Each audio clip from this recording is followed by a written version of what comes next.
Let me tell you about Marcus. Marcus is 34 years old.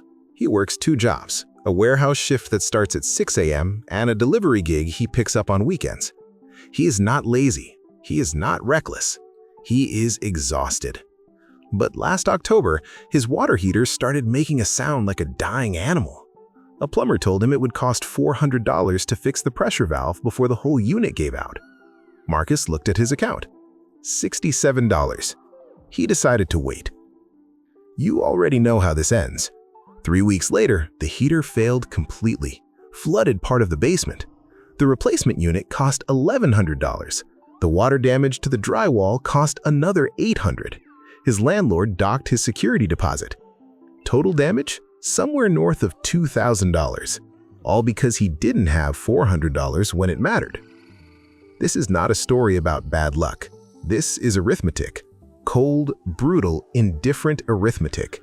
And it is playing out in millions of homes right now. Silently, invisibly, with devastating precision. My name is Phil, and I am genuinely obsessed with the hidden financial systems that most people never get taught, the ones that reward you for already having money and punish you for not having any. If you've ever felt like you're running full speed on a treadmill and going absolutely nowhere financially, stick with me, because today we're not talking about investment portfolios or passive income side hustles. We are talking about something far more urgent. We are talking about the mathematical penalty of being poor and how to start dismantling it. There's a concept I want to introduce you to. It comes from a fantasy novel of all places. The author Terry Pratchett wrote a character named Sergeant Carrot, a good-hearted, practical man who understood the street-level economics of survival better than any banker. And through Carrot, Pratchett articulated what is now called the Boots theory of socioeconomic unfairness. It works like this. 2 women, Elena and Diana. Both grew up comfortable. Diana grew up scraping by. Both need winter boots. Elena spends $120 on a handcrafted leather pair. They are lined, waterproof, and resolable. She wears them for 12 years. Total cost over that period, $10 per year. Diana has $15 to her name when winter hits. She buys the synthetic pair from the discount bin. They crack by February. She buys another pair the following winter, and the one after that. Over 12 years, Diana spends $180 on boots. She spends more money than Elena, and her feet are still cold and wet. The cruelty is not incidental, it is structural.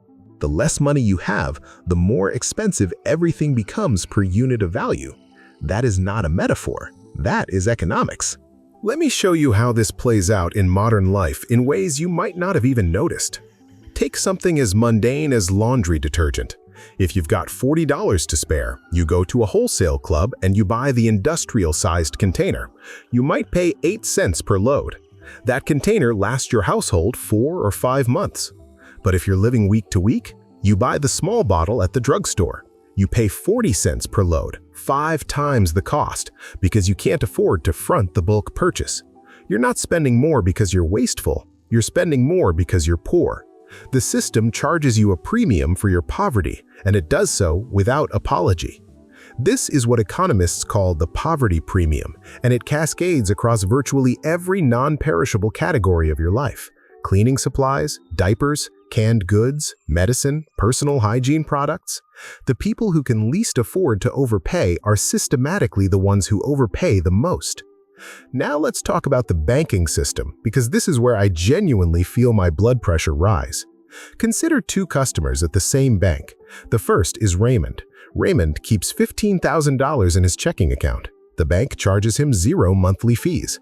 They send him a branded card with rewards points. They occasionally offer him promotional interest rates. Raymond is, in the bank's eyes, a valued relationship. The second customer is Kezia.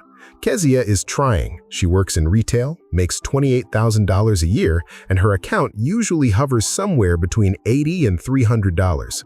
One Tuesday, a streaming subscription she forgot to cancel hits her account for $14.99. Her balance is $11. She goes negative. Does the bank extend goodwill to a struggling customer? No. The bank charges Kezia a $35 overdraft fee. She effectively borrowed $3.99 for 24 hours and paid $35 for the privilege. If you annualize that interest rate, we're talking about something in the neighborhood of 900%. Raymond earns interest on his money. Kezia pays fees for not having enough of it. That's not a bug in the system. That is a feature. Banks generate billions annually from overdraft fees, collected almost entirely from people in the bottom income brackets. The wealth transfer is flowing in exactly the wrong direction, and it's all technically legal, and it's all buried in the fine print you agreed to when you opened the account. But here's what the financial industry never wants to admit. A lot of the decisions that look irresponsible from the outside are completely rational responses to impossible pressure. There's a psychological phenomenon called scarcity tunnel vision.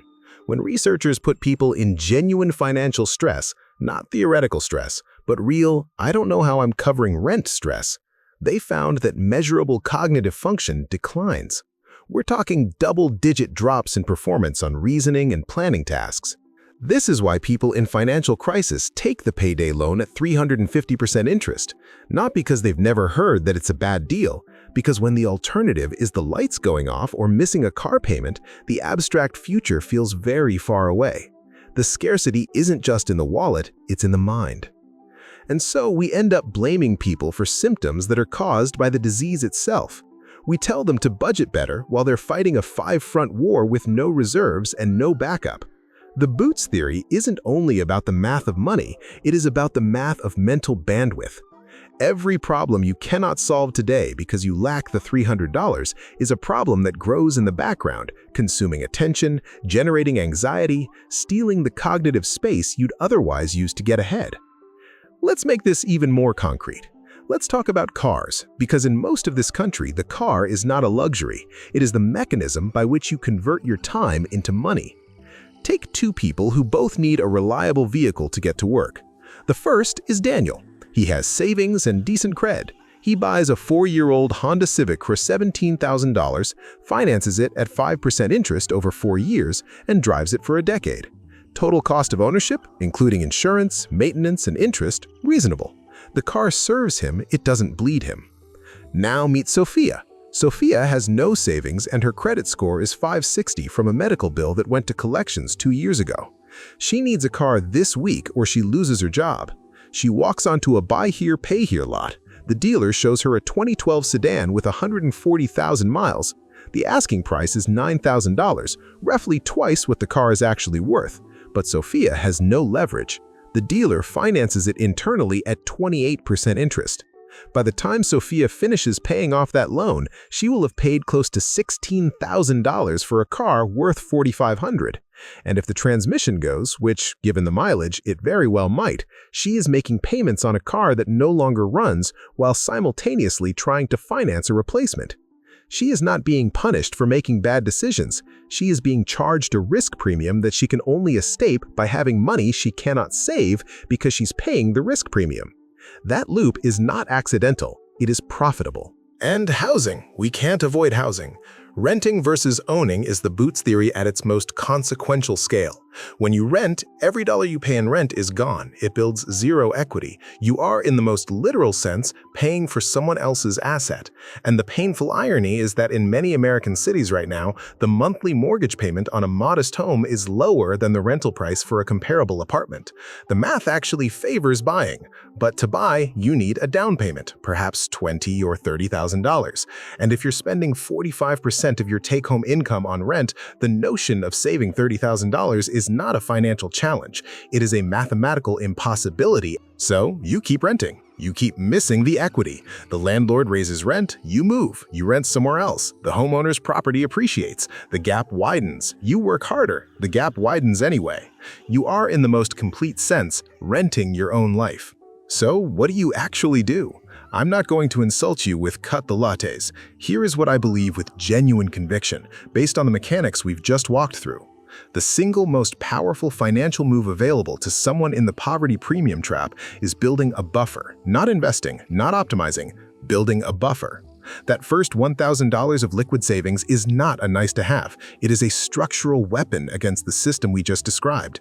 Here is what $1,000 in the bank actually does. It turns a flat tire into an inconvenience instead of a crisis that triggers a payday loan. It allows you to raise your insurance deductible, which lowers your monthly premium, which means having money literally reduces your bills. It allows you to buy the bulk detergent and stop paying the poverty premium at the drugstore. It gives you the space to fix the small leak before it floods the basement. That first buffer switches your entire financial posture from reactive to proactive, from defense to offense, and it is the hardest money you will ever accumulate because the system is actively working to prevent you from accumulating it. But here's the mindset shift that unlocks it. Stop evaluating purchases by monthly payment and start evaluating them by total cost of ownership. The dealership wants you thinking about the monthly payment because it hides the true price. The rent-to-own store wants you focused on just $14.99 a week because it conceals the 200% effective interest rate. When you start thinking in lifetime value, when you ask, what does this actually cost me over time, you become a terrible customer for the companies profiting from your financial vulnerability, and you become an excellent steward of your own resources. Here is the most important thing I want you to leave with today. If you have been struggling financially and you look back at your decisions and feel shame, I want you to set that shame down, not because the decisions were always perfect, but because you have been navigating a system specifically engineered to extract money from people who have the least of it.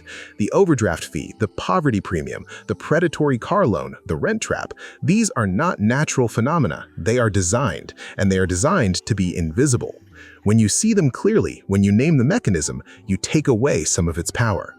Marcus, the guy we started with, eventually got a second water heater, a used one from a salvage listing installed by a neighbor who knew plumbing.